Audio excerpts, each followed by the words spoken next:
नमस्कार, मैं हूं आपके साथ गौरव राजवेंद्र। बुलेटिन की शुरुआत करते हैं। उत्तर प्रदेश के मुख्यमंत्री ने प्रदेश के छात्रों के लिए बड़ा ऐलान किया है।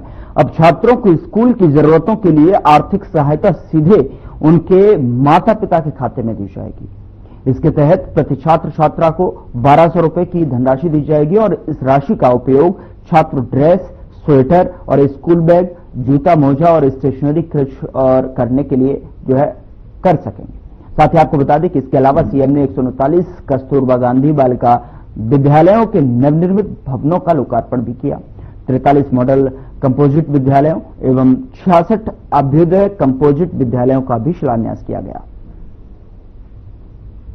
एक साथ लगभग 3,300 करोड़ रुपए की परियोजनाओं के साथ ही बेसिक शिक्षा परिषद अपने कुछ अभिनव कार्यक्रम के साथ उत्तर प्रदेश के भविष्य को सजाने और संवारने के एक नए कार्यक्रम का शुभारंभ करने जा रहा है। बेसिक शिक्षा परिषद के द्वारा आदरणीय प्रधानमंत्री मोदी जी के यशस्वी मार्गदर्शन और तेजस्वी नेतृत्व में प्रदेश सरकार ने गत 8 वर्ष के अंदर बेसिक शिक्षा के क्षेत्र में जो आमूलचूल परिवर्तन करने की दिशा में कदम बढ़ाए हैं, इसके लिए मैं परिषद को, सभी शिक्षकों को हृदय से बधाई देता हूं। आप सबका मैं अभिनंदन करता हूं।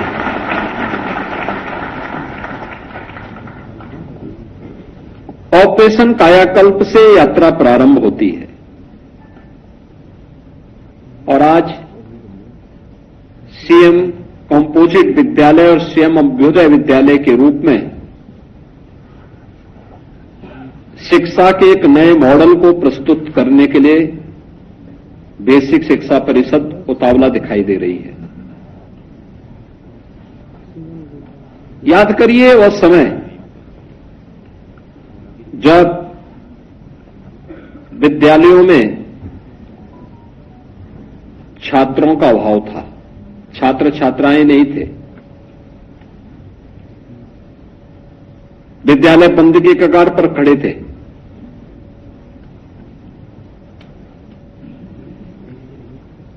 भवन जर्जर पड़े हुए थे,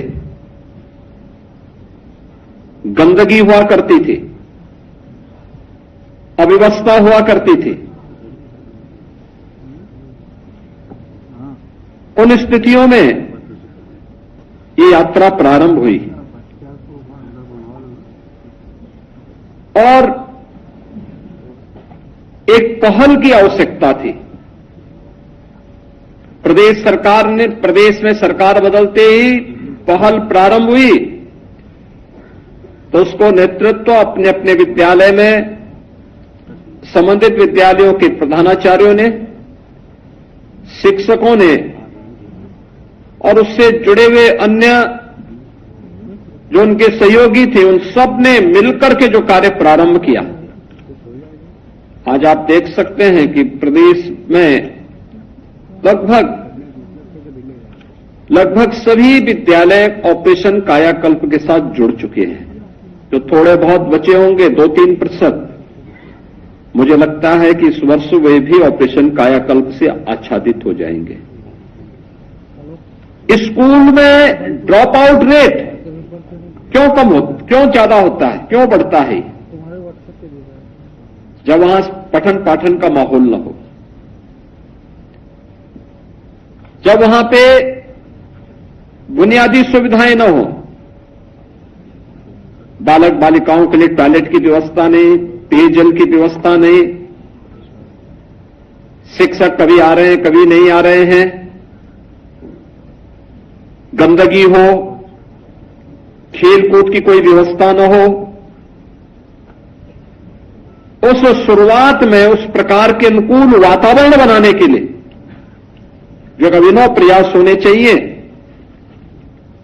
जब वह नहीं हुए तो हम लोग देखते थे कि एक सामान्य व्यक्ति भी अपने बच्चों को बेसिक शिक्षा परिषद के स्कूल में 2017 के पहले नहीं भेजना चाहता था। और अभी मैं देख रहा था, जब यहां पर मैं विभिन्न विद्यालयों ने जो अभिनव प्रयास किए हैं और उसके परिणाम सामने आए हैं, आप अनुमान करेंगे बेसिक शिक्षा परिषद के स्कूलों में अब 800 और 900 और 1000 और 1200 तक बच्चे हों, यह एक नए परिसरीय विद्यालयों की तस्वीर को दुनिया के सामने रखता है। लोग यही बोलते थे 2017 में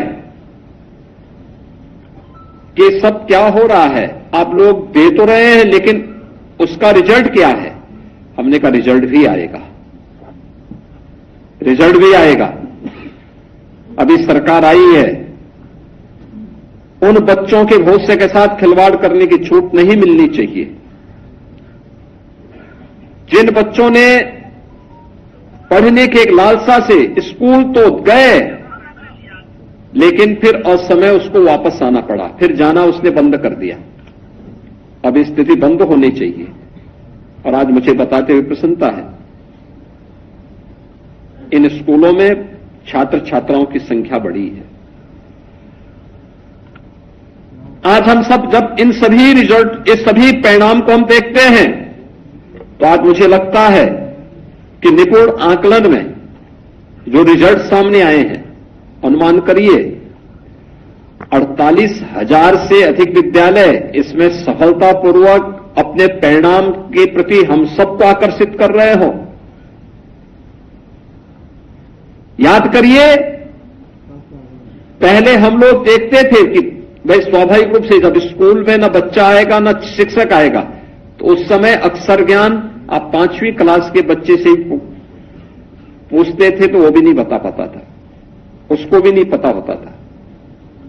लेकिन अब यह क्लास 1 और क्लास 2 के बच्चों से भी अगर आप जानकारी लेंगे तो आपको वहां कुछ अच्छा देखने को मिलेगा, अच्छे परिणाम सामने देखने को मिलेंगे। और मैं तो आज बेसिक शिक्षा परिषद से कहूंगा कि प्रदेश भर के जितने भी बीएड और एमएड के छात्र होंगे, इनको एक सप्ताह के लिए वहां से छुट्टी करवा करके बेसिक शिक्षा परिषद के विद्यालयों में निपुण कार्यक्रम के आकलन के लिए उन्हें भेजने की आवश्यकता है।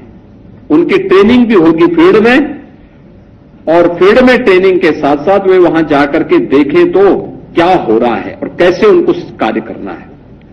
दूसरा, वे वहां जाएंगे तो उन्हें स्मार्ट क्लास के साथ जुड़ने का अवसर भी प्राप्त होगा, डिजिटल लाइब्रेरी के साथ जुड़ने का अवसर प्राप्त होगा।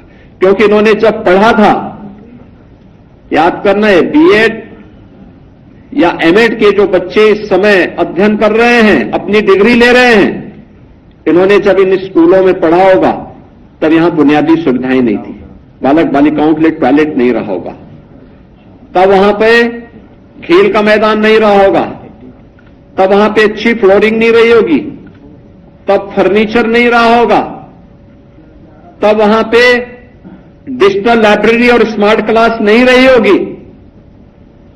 आज इनमें से ज्यादातर सुविधाएं उन विद्यालयों में उपलब्ध हुई हैं, इसलिए वे जाकर के एक और इसको देखें और देख करके और फिर वहां पर ये भी देखें कि रिजल्ट क्या है।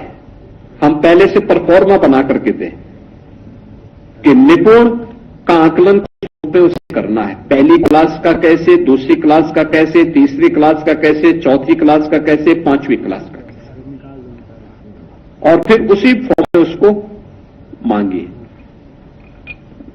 आप देखेंगे रिजल्ट आएंगे, रिजल्ट आएंगे। एनरोलमेंट करा चुके हैं उन बच्चों के लिए 2 uniform, bag, books, bag, shoes, sweater, इन सब के लिए 1200 रुपए की डीबीटी के माध्यम से उन तक भेजने की तैयारी हुई है, एक साथ भेजा गया। आप याद करिए, हमने जब आंकलन किया था, ये सभी चीजें हम अगर उन बच्चों को उपलब्ध कराते हैं, ड्रेस है, स्वेटर है, स्कूल बैग है, जूता मोजा है, स्टेशनरी है, तो हम लोगों ने जब आकलन किया था तो हम लोगों ने देखा कि इस पे कुल खर्च होता है लगभग 900 से 1000 रुपया। फिर ये हुआ कि भाई इसमें थोड़ा सा और धनराशि बढ़ा करके देंगे तो आसानी से और भी अच्छा ले सकते हैं। उसको बढ़ा करके 1200 रुपया किया गया और अब बेसिक शिक्षा परिषद के हर बच्चे के लिए सुविधा उपलब्ध करवाई गई है और आज डीबीटी के माध्यम से ये पैसा उन बच्चों के अकाउंट में यहां पे हस्तांतरित किया गया है। मैं इसके लिए उन सभी अभिभावकों को, सभी शिक्षकों को हृदय से बधाई दूंगा जिन बच्चों के लिए धनराशि जा चुकी है। जो बच्चे जुलाई में अपना नामांकन कराएंगे उसका तत्काल आप वहां से नामांकन करवा करके अगर यहां भेजेंगे तो उसका पैसा भी जुलाई में फिर यहां से बेसिक शिक्षा परिषद से उनका पैसा धनराशि चला जाए। लेकिन जिम्मेदारी यह होनी चाहिए कि जिस गांव में विद्यालय है, जिस गांव में विद्यालय है, उस गांव के विद्यालय को उस गांव और उसके अगल बगल के किसी भी विद्यालय में, किसी भी घर में कोई बच्चा ऐसा न हो जो 5 वर्ष से लेकर 14 वर्ष तक का बच्चा है, उसको स्कूल जरूर लेकर के आइए। बड़ा उपकार होगा आपका समाज पे। और मुझे लगता है कि अपने इस नैतिक उत्तरदायित्व को एक शिक्षक के रूप में हमें निर्वहन करना होगा। हम इस उत्तरदायित्व का निर्वहन करने के लिए अपने आप को तैयार करें। एक अभियान चलाएं जुलाई प्रथम सप्ताह में, स्कूल चलो अभियान का। अच्छा होगा प्रधानाचार्य आधे घंटे पहले स्कूल में आ जाए, शेष अध्यापक गांव में एक राउंड लगा करके फिर समय पे विद्यालय आ जाए। एक एक घर में पूछो कितने बच्चे स्कूल जाते हैं, कौन कौन गए हैं, जो नहीं गए हैं क्यों नहीं गए हैं, क्या कारण है, बस आपका इतना पूछना पर्याप्त है। गांव की जो आपकी समिति है, विद्यालय समिति है, उस समिति को भी इसके लिए तैयार करिए। ग्राम पंचायत को तैयार करिए, गांव में एक माहौल बनाइए। पहले दिन विद्यालय खुलने पर गांव के ग्राम प्रधान से और स्कूल की ओर से भी लोगों को कहिए कि भाई जो नए बच्चे आते हैं उनके अभिनंदन की तैयारी होनी चाहिए। ढोल नगाड़ा बजा करके उन बच्चों की तैयारी करिए, टीका लगाइए, उनको अच्छा विद्यालय में मिड डे मील उस दिन उपलब्ध करवाइए। एक माहौल दिखना चाहिए, गांव गांव में इस प्रकार का माहौल दिखना चाहिए। गांव गांव में फिर स्वच्छता का कार्यक्रम चलना चाहिए। अगर बेसिक शिक्षा परिषद गांव के अंदर किसी दिन एक कहे कि साहब स्वच्छता के कार्यक्रम के साथ हम जुड़ेंगे, कितना अच्छा मैसेज जाएगा। ग्राम पंचायत के अंदर कौन बेसिक शिक्षा परिषद करा रहा है, ग्राम पंचायत के साथ मिलकर गांव के प्रधान भी। नागपुर स्थित राष्ट्रीय कैंसर संस्थान में कैंसर रोगियों और उनके परिजनों के लिए आवासीय सुविधा स्वस्थ निवास शिलान्यास पर कार्यक्रम का आयोजन किया गया, जिसमें केंद्रीय गृह मंत्री अमित शाह ने भी शिरकत की है और इस मौके पर गृह मंत्री अमित शाह ने वहां मौजूद लोगों को भी संबोधित किया है। नेशनल कैंसर इंस्टीट्यूट के एक नए स्वस्थ निवास के भूमि पूजन के मौके पर मैं आप सबके सामने उपस्थित हूं। ये मेरे लिए बहुत हर्ष की बात है। ये बात सही है कि मुझे आना था नेशनल कैंसर इंस्टीट्यूट के उद्घाटन समारोह में, मगर उस वक्त मणिपुर में कुछ घटनाएं होने के कारण मैं आ नहीं पाया था। 2023 से 25 तक देवेंद्र जी को मैंने वादा किया था कि मैं इंस्टीट्यूट के अगले कार्यक्रम में जरूर आऊंगा। तो देवेंद्र जी का फिर से निमंत्रण आते ही मैंने तुरंत निमंत्रण स्वीकार कर यहां आने का। यहां आते वक्त नेशनल कैंसर इंस्टीट्यूट के लिए काफी सारी चीजें मुझे मालूम थी, मगर आज इस सार्वजनिक कार्यक्रम में मैं सबके सामने कहना चाहता हूं, मैंने बहुत ग्रोइंग इंस्टीट्यूशन देखे हैं। कई सारे ग्रोइंग इंस्टीट्यूशन का मैं हिस्सा भी रहा हूं और मैं स्पष्ट रूप से मानता हूं कि आने वाले दिनों में भारत के सबसे अच्छे कैंसर इंस्टीट्यूट में अपना ये नेशनल कैंसर इंस्टीट्यूट शामिल होगा। क्योंकि जिस इंस्टीट्यूट के पीछे कर्मठ लोग होते हैं, जिस इंस्टीट्यूशन की नींव में सेवा का भाव होता है और जो इंस्टीट्यूशन चलाने में समाज में कोई दुखी न रहे ऐसी उदात्त कल्पना होती है, वो ही इंस्टीट्यूशन पनपते भी है, बढ़ते भी है और लंबे समय तक सेवा करते हैं। मित्रों, आज देवेंद्र जी और शैलेश जी दोनों यहां बैठे हैं। उनकी उपस्थिति में बोलना मेरे लिए थोड़ा क्षोभजनक है, मगर मैं दोनों का विशेष जिक्र करना चाहता हूं। दोनों के व्यक्तिगत जीवन में, परिवार में कैंसर बड़ा दुख लेकर आया, नुकसान भी किया, परंतु दुख और वेदना को समाज सेवा के संकल्प में परिवर्तित कर लाखों लोगों के दुख में सहाय रूप होने का विचार बहुत कम लोगों को आता है। और ये दोनों महानुभावों ने जब ये विचार किया, देवेंद्र जी आज तो भारत के अर्थ राजधानी वाले राज्य के मुख्यमंत्री हैं और दूसरी बार बने, परंतु जब विचार किया तब यह स्थिति नहीं थी। उस वक्त एक कल्पना करना कि हमारे परिवार पर जो दुख आया है, हमारे परिवार पर जो आपदा आई, ऐसी आपदा जिन जिन के परिवार में आए, इस सब के लिए एक स्थान ऐसा बनाना कि सरलता से वो दुख का निवारण हो सके, उनके परिजनों का इलाज हो सके। और देखिए साहब, शुभ संकल्प जो होता है, इसको आशीर्वाद ईश्वर का भी मिलता है, समाज का भी मिलता है। और आज वो बोया हुआ बीज हमारे सामने एक वट वृक्ष बनकर यहां पर खड़ा है और हजारों लोगों के जीवन में से दुख दूर करने का काम कर रहा है। मित्रों, पश्चिम के देशों में अस्पताल का कंसेप्ट अलग है और हमारे समाज की रचना, हमारी कुटुंब व्यवस्था और हमारे परिजनों के प्रति लगाव, ये हमारी संस्कृति अलग है। पश्चिम के देशों में जब कोई बीमार होता है तो पेशेंट को अस्पताल के हवाले करते हैं, जब रिपेयर हो जाता है, स्वस्थ हो जाता है, वो चला आता है। हमारे यहां परिवार में कोई बीमार होता है तो पूरे परिवार इसके साथ मन और लगाव के साथ जुड़ता है। देवेंद्र जी ने ठीक ही कहा, कई सारे अस्पतालों के अंदर आसपास में पड़े हुए लोगों को हम देखते हैं, क्योंकि उनका परिजन अस्पताल में इलाज कर रहा है, वो उससे दूर रहना नहीं चाहते। इसके साथ एक फीलिंग के साथ, एक प्रकार के दुख के शेयर करने के भाव के साथ वो जुड़े हुए होते हैं। मगर अस्पतालों की भी मजबूरी होती है, कहां रखें, पेशेंट के लिए ही बेड नहीं होता है।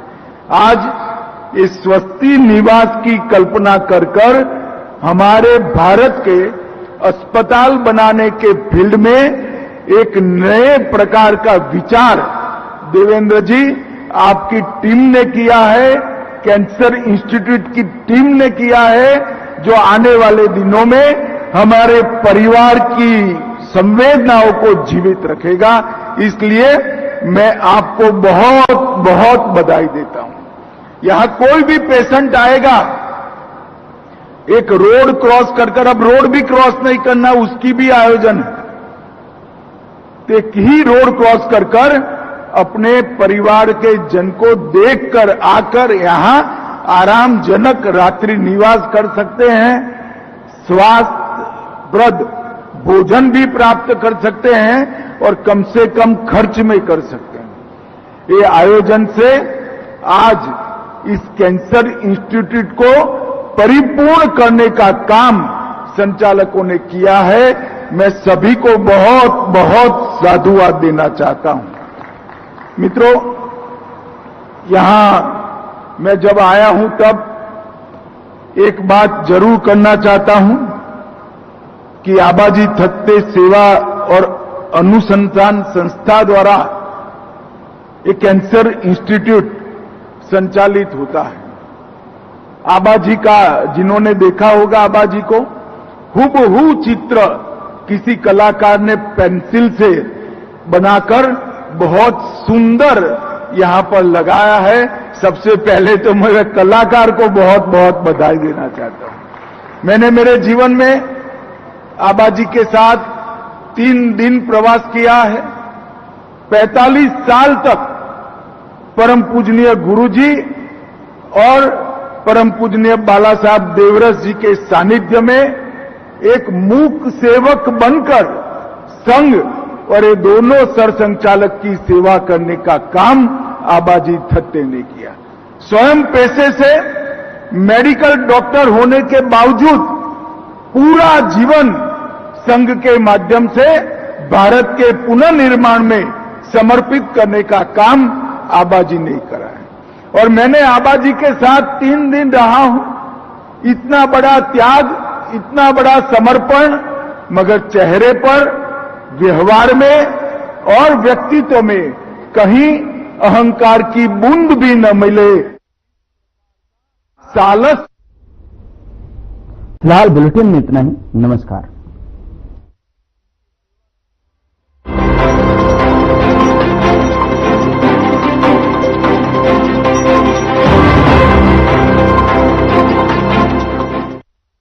बिबल में गुलिस्तान